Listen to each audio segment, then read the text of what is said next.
All right, let's start with part A. I have sine cubed 3x dx, and we have a specific formula to take care of the odd powers of sine functions because we have the cubic power here. Let's go back to the guidelines for integrals involving powers of sine and cosine. I think number one is a perfect fit for that purpose because we have sine raised to an odd power, as you see in item number one.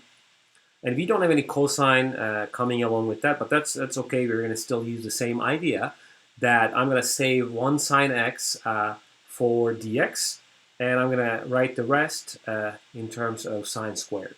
And then sine squared will be replaced by 1 minus cosine squared, and we will see what we have at the end to see what kind of strategy we can apply at the end. But this is sort of like the initial strategy that we should apply.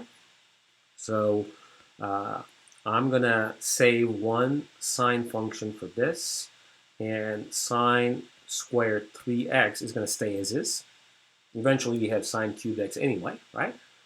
And I am going to replace sine squared 3x by 1 minus cosine cosine squared 3x by using the Pythagorean theorem.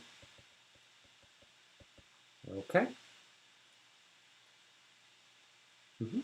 So now, well, I say this for that, but let's get rid of this one part because we have a, well, I think we can do the u substitution in one shot. Okay, let's do u substitution in one shot, and let's call cosine 3x to be u.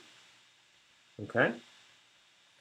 So that du will be minus 3 sine 3x dx. So the whole idea here is to use the Pythagorean theorem after we split the even powers of sine from sine 3x in the odd power, right? In the odd power form. So sine 3x is reserved right here, right? And you replace sine squared term by 1 minus cosine squared, and then simply apply the u substitution.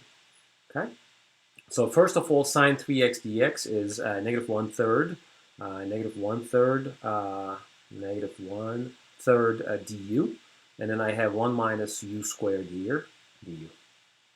Okay, so this whole complicated looking integral is turning into a very simple integral because we're just integrating 1 minus u squared. So here we go. Let me just continue from here.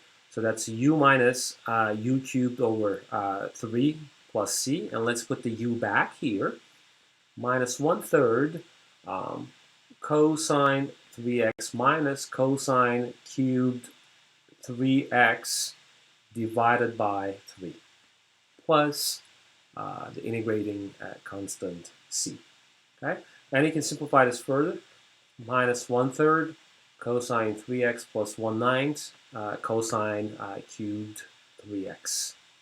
So let me just rewrite that. Cosine cubed 3x over 9 plus c is the final form of this integration. Okay. Again, we start with the odd power of sine cubed 3x. In the formula, in fact, you have the odd power of sine coming along with cosine. We didn't have any cosine to worry about, so but we applied exactly the same strategy that we converted sine squared to cosine squared or cosine related term by using the Pythagorean theorem. Okay, all right. That ends the video for part A, and I'm going to stop the video here. Please move on to part B to watch what I'm going to do for part B. All right, bye.